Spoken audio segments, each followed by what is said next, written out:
Hey everybody, welcome to another episode of Courtside with Beilinson Tennis. As always, joined by my co-host and Hall of Famer Steve Flink. It's been a few weeks. We got a lot to catch up on, Steve. Summer hard court swing is definitely in the heat, as we say, in the various sites that it's been because it's been hot. And me being in the Midwest, I know Cincinnati right now, it's hot just like Chicago is. Steve, a lot to catch up on. You ready? Absolutely, David. Hot summer indeed. Yeah, hot summer indeed, and we can start with DC because we didn't really cover that event and the finals. It's interesting. The men's final with Davidovich Fokina and Alex de Minaur. I know it's a 250, the Del Rey event, but I'm close to that event and I go there every year, Steve. I got my parents tickets for that final in Del Rey. And Right. that was a final that Davidovich Fokina should have won, had match points, and he didn't. And Yeah. it was a repeat, different opponent, obviously, but in DC. And Alex de Minaur hit a lob, a defensive lob that, hit the line on one of the several match points that Davidovich Fokina Yeah. had. But just a brutal, brutal loss, and he can't seem to get over the hump to win a title. But I think he will, Steve. I think he will. Yeah. Listen, that match point was the unluckiest for him, and that lob could easily have landed a millimeter wide, and he wins the tournament. But three match points, and he put his heart and soul into it. And it was a great display of grittiness from De Minaur. That was a typically plucky, persistent performance from him, and one of his more impressive title runs. He's actually had a little difficult time since. He actually lost to Ben Shelton last week, and I saw he just lost in Cincy to surprisingly to Riley Opelka. So he's had a little bit of a letdown. Fonseca. He lost to Fonseca. He was up six. He was winning like 605. It was like 7-6-5-0, and he got fatigued. So I You're think saying who you're saying Davidovich Fokina. Am I off on that? no, no, I'm not talking about Davidovich Fokina. I'm talking about Alex de Oh, okay. Minaur. See, I'm to the saying he audience, went. it's been a few weeks, so Steve and Yeah. I aren't in No, I'm sync yet. saying he had a letdown. It's Yeah. understandable. Maybe the first Ben outplayed him last week. A little more surprising here this week, but I'm sure he'll bounce back in Cincinnati. No, we're talking about different people. David Fokina, absolutely. He had to retire for the second week in a row. Yeah.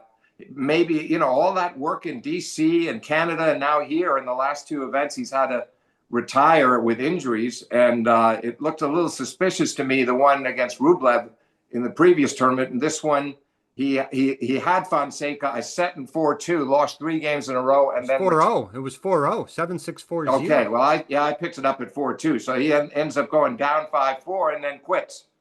So it's taken its toll, but also I think he's really vulnerable to these injuries. Yeah.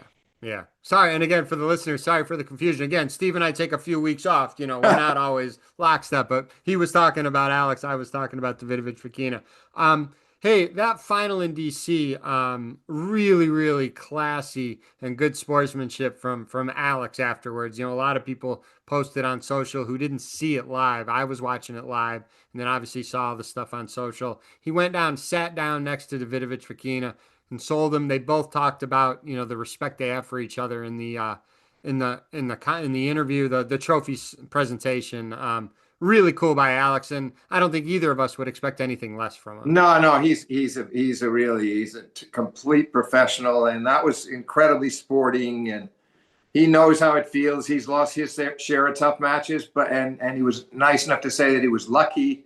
I don't really think you can say he was a bit lucky on the one lob that you referred to, but lucky to win, I wouldn't say so. I say it was a match that was hanging in the balance that either one could have won. And yeah, that was a really terrific gesture to go over and console him. And I frankly, I think it was one of the more absorbing battles I've seen all year. I mean, you get away from the upper crust of Sinner, Alcaraz, Djokovic.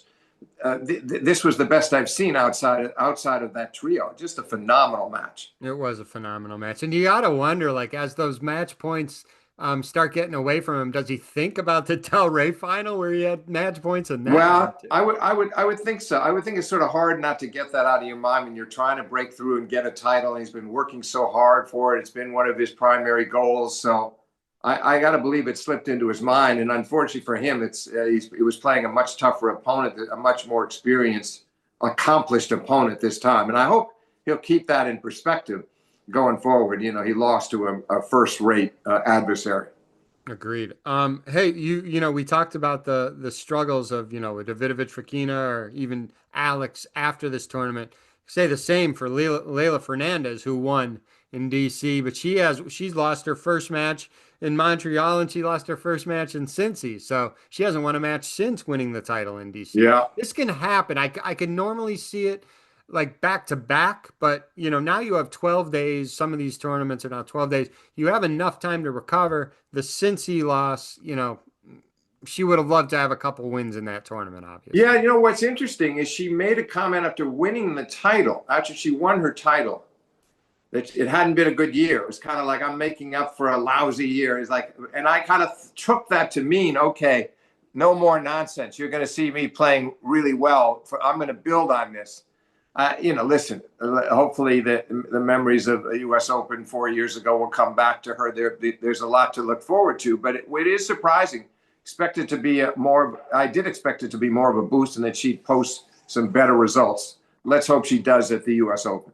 Yeah, I agree. And then we go to Montreal, and on the women's side, I want to touch on two things. One, Eugenie Bouchard. She wins her first match. She said this is the last tournament. This is where she's from. She wins her first match. Then she played a really, really high level match against Belinda Bencic. She loses 6-4 in the third. She gets criticized for some of the stuff, maybe because they think she does too many things off the court, whatnot.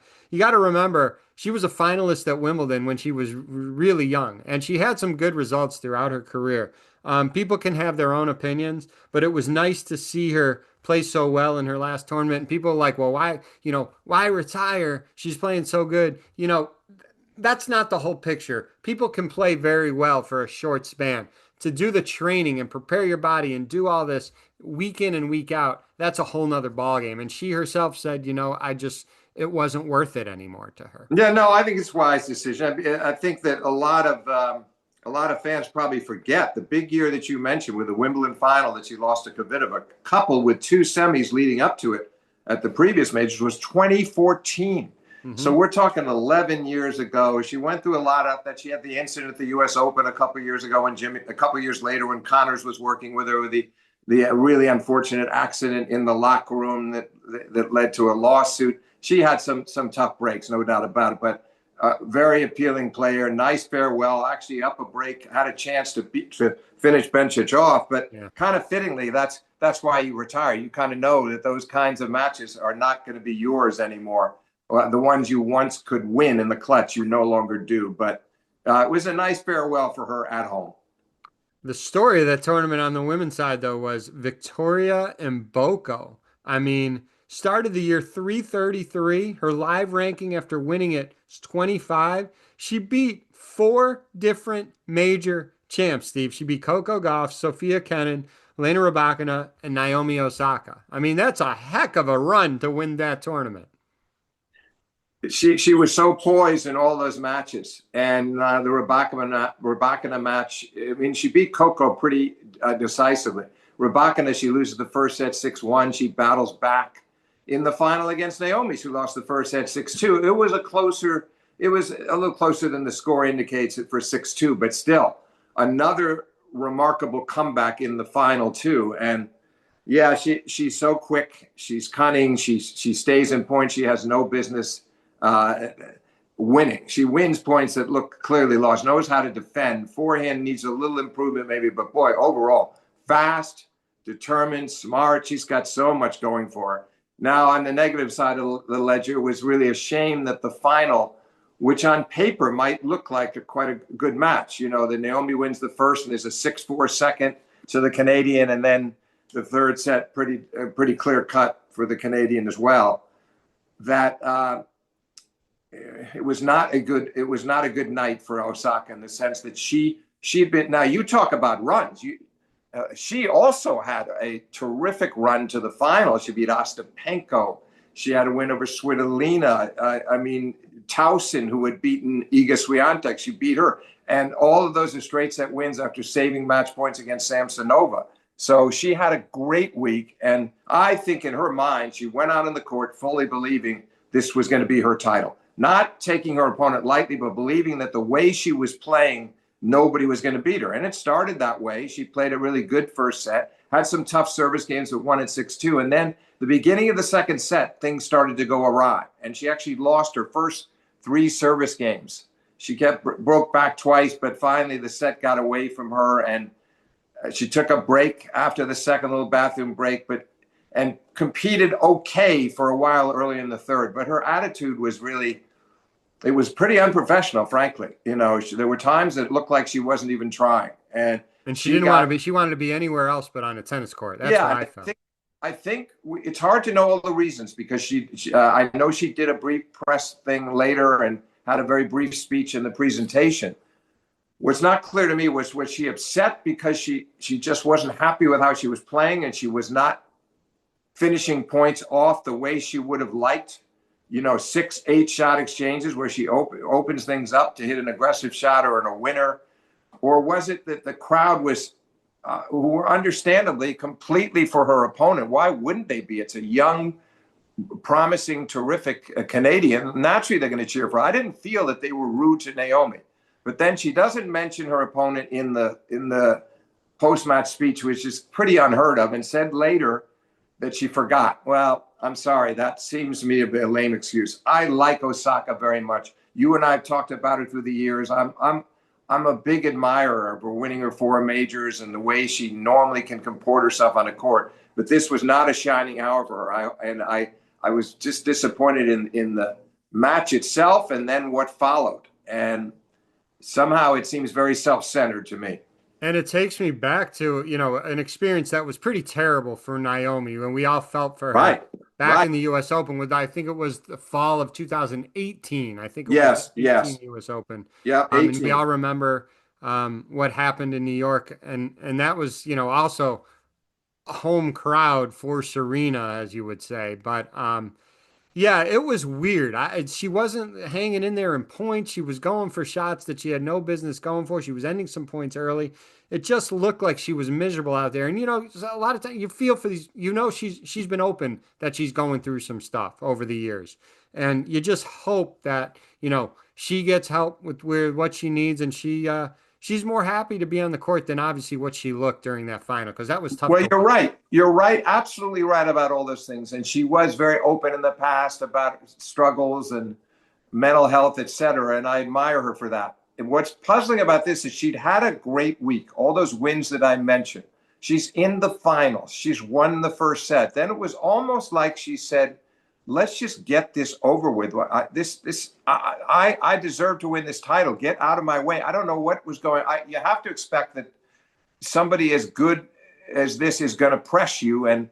And she knew she'd made the comeback in the semi. So why not just be prepared to fight a little bit more, David? That's what surprised me. She had to work relatively hard in the first set for a 6-2 win, but it wasn't pushed to the hilt, obviously. But then, okay, once the match becomes more demanding, meet the demand. Yes. Go out there and show a little bit of patience. I know she doesn't want to get involved in one 26, 30 or 30 strokes exchange after another. That's not the way she likes to play. It didn't have to be that way if she would have just buckled down a bit more and plugged in more and been just ready to compete. And obviously, we've seen with Djokovic, we've seen with other great players.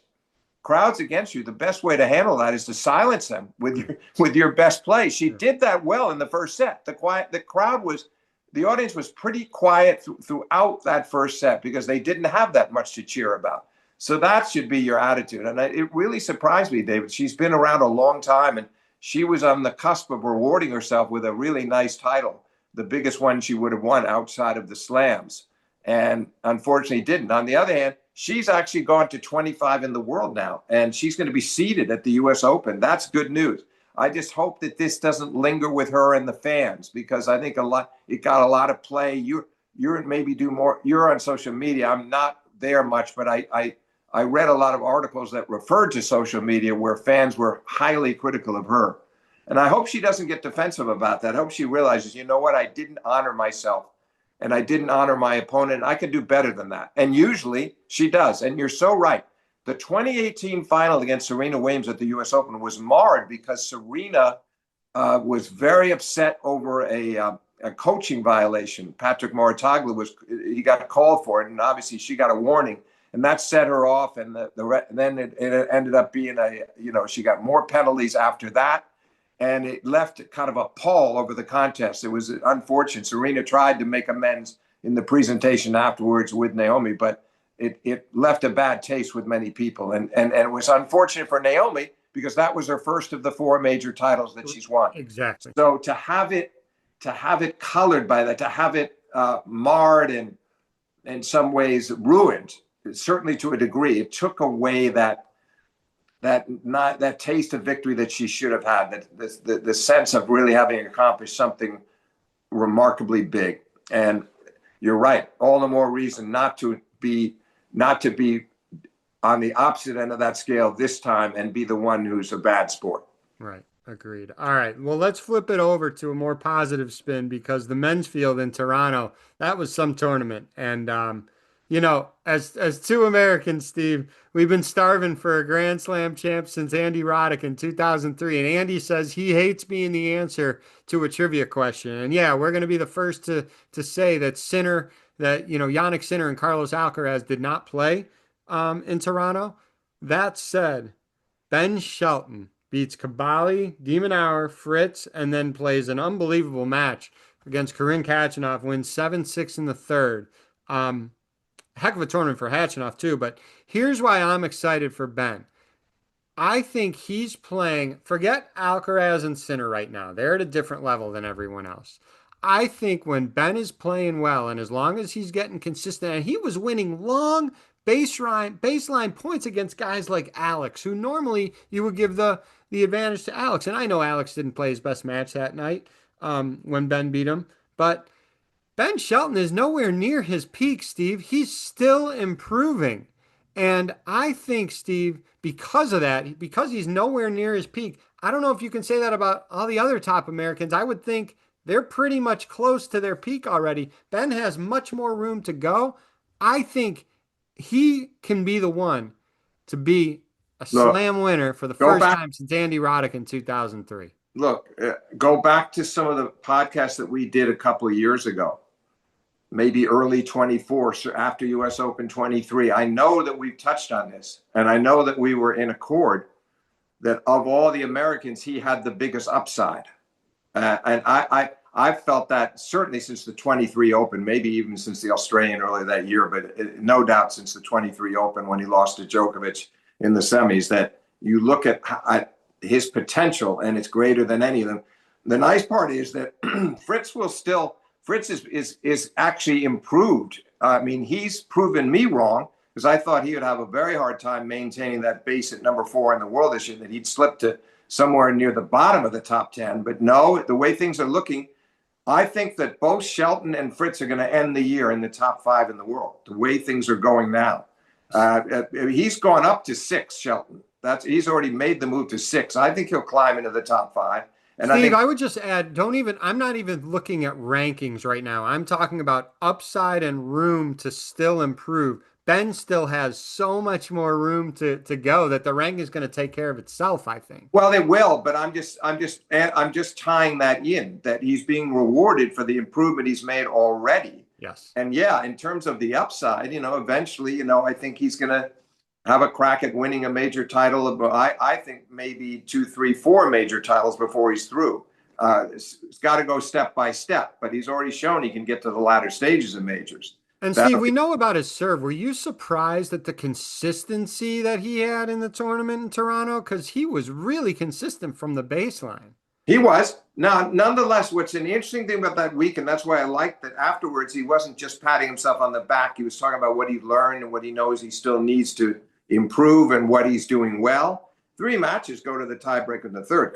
Kaboli served for the match. Yes. So, I mean, on the other hand, he beats de Minaur in straight. He beats Fritz in straight. Yes. So that's what it tells you, that for certain matches when he's able to peak, and maybe those guys are a little bit off, he can win more easily. No, I was impressed. I was impressed. From the baseline, he's improved. He's made remarkable strides over the course of this year. And he just put it all together in that tournament in Canada. It was such a great thing. I hope, we don't know yet what's going to happen with him in Cincinnati. I don't want to see him coming into the U.S. Open I worn think he out. plays in a couple hours. We're recording this on Sunday afternoon. Right. But I'm just saying, if he loses early in Cincinnati, so be it. I frankly don't think it matters when you've just taken that title. You want to be fresh for the Open. And for the people that don't know, he won on the final on a Thursday night, and he was in Cincy already hitting Friday afternoon. So yeah. tennis never stops; it just keeps going. But those 1,000s have now become too long, in my view. I mean, they're 2-week events now, and they had to figure this one out to make sure to end on a Thursday. That, by the way, I must say, I think there's widespread agreement that these Thursday night finals for Canada, and having them not directly, well, they were directly up against each other. It's just that the men started an hour and a half after the women. Right. It's just not ideal. It's not ideal to have it be a Thursday night either. I wish that could be corrected. I think the tournament director said it actually works better for the corporate sponsorships and corporate hosts and stuff like that, because people are working during the week as opposed to Saturday and Sunday. But yeah, there's been a lot of talk about, I mean, Cincinnati's a final on Monday, Steve. Yeah, well, that's better than Thursday night. You know, if Monday night final you can do. I'm assuming, I think they're going to play Monday night. It's like late afternoon. Late afternoon night. Yeah, that's a little better. That's not ideal either, but they had no choice because of the whole being stacked right up against Canada. Right. But I think it's not great from any standpoint. I think the fans can use a breather too sometimes. And they're trying to get their teeth into Cincinnati right now. But that was not ideal. And so the women going 3 was pushing right over the start of the men's match. And then everybody was able to concentrate on the Shelton match. But he beat Hatchinoff in that final. That was another one of his down to the wire, win it in the tiebreak. Unbelievable match. I mean, the third set, they didn't break. No one broke. No, it was a great third set. They both played really well. Ben serving from behind, it wasn't easy. He did a great job, and then he outplayed him thoroughly in the tiebreak. And Hatchinoff couldn't have played much better than he did.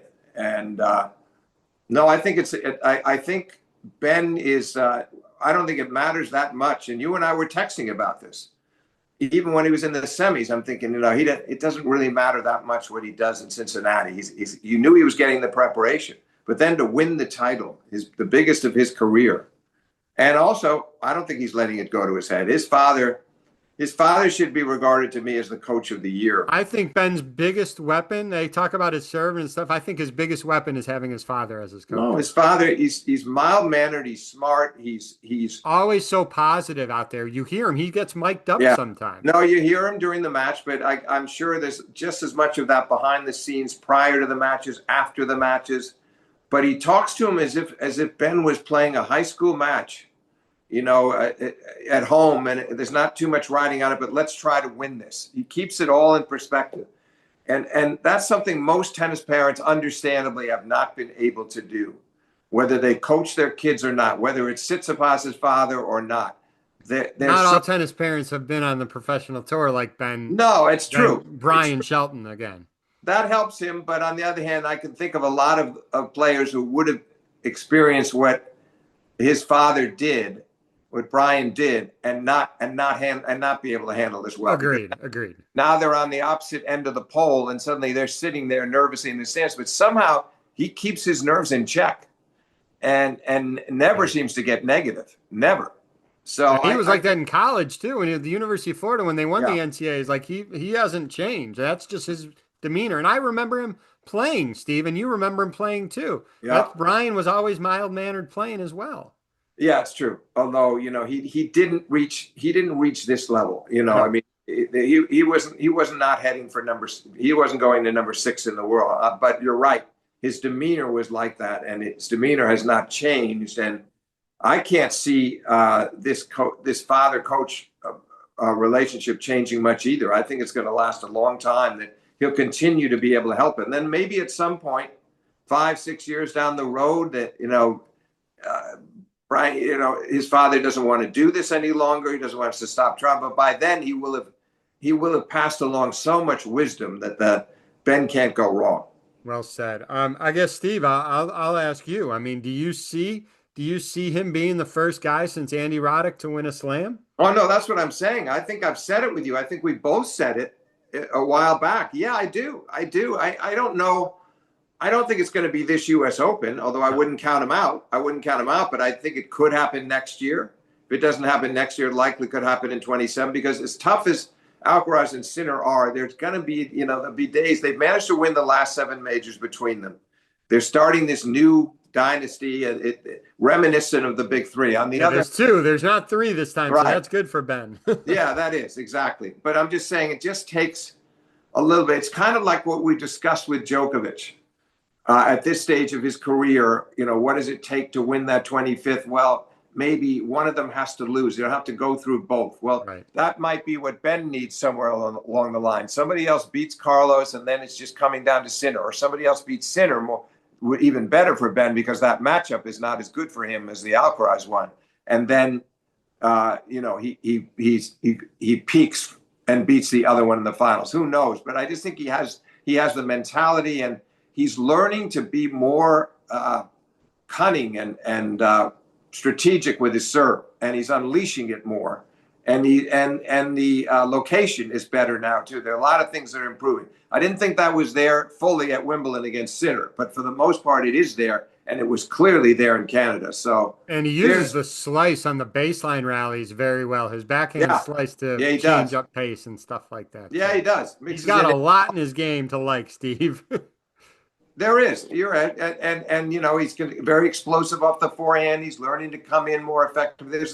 But obviously, it's still a work in progress. That's the most encouraging part. He's all the way up to 6, and he hasn't come near to realizing his full potential. So I feel like they're taking it step by step the way they should, he and his father. And I do expect him. I said I didn't think he would win the U.S. Open, but I do expect him with any kind of decent draw, quarters or semis. And he plays well in the biggest events. You've seen Yeah. him perform very well in the slams. So Yeah. I want to talk Cincy just quickly because it's just really getting going. It's a couple days in, but because it's extended, it's a little bit slow going. Tommy Paul, who hasn't really played since Wimbledon, he won yesterday. Taylor Fritz won yesterday. Tiafo won yesterday. Ben, as we said, he's going to play in a couple hours. Again, we're recording this on Sunday afternoon. Novak's not playing Cincy, so he won't have played a tournament since Wimbledon. They said, well, he play the Winston-Salem one, like he did that small one in the clay right before the French Open. I don't know if he will or not, but Yeah, I think so. I think I don't see that happening this time. It looks like he just needs the extra rest. He needed the extra rest and then gearing up to try to, and must be counting on the fact that it's not that he expects to have no opposition in the first 2-3 rounds of the Open, but I think he's counting on sharpening up, getting through those, and getting match tough that way. He had to have had a good reason. Because I thought he would play Cincinnati, but. It's interesting that Jimmy Connors said on his podcast, they exaggerate it. Jimmy Connors is saying, well, you take 2.5 months off. That's not what we're talking about here. We're talking about mid-July till the end of August. So it's really 6 weeks off. It's not an eternity. And I think he'll be okay. I just hope that whatever happened at the end of Wimbledon with that injury, that's cleared up and that he doesn't resurface because he had played so well at Wimbledon leading up to Sinner, and then that was disappointing to see him kind of, as he said, be playing on half a tank and obviously not in a position to win it. So I hope that's avoided at the Open, that he can at least go deep in the draw. Well, we'll make sure to do something next weekend, and I know the final for Cincy's Monday, so we'll either, talk about the tournament and we'll do a preview, or we can do it, after the final. We'll figure that out next week, but we'll dive into much more detail in Cincy on next week's pod. So, Steve, thank you for your time. We covered a lot, and this was that's a lot of ground. That was a lot of ground fun. covered, Thanks, Steve. but fun, a lot of fun.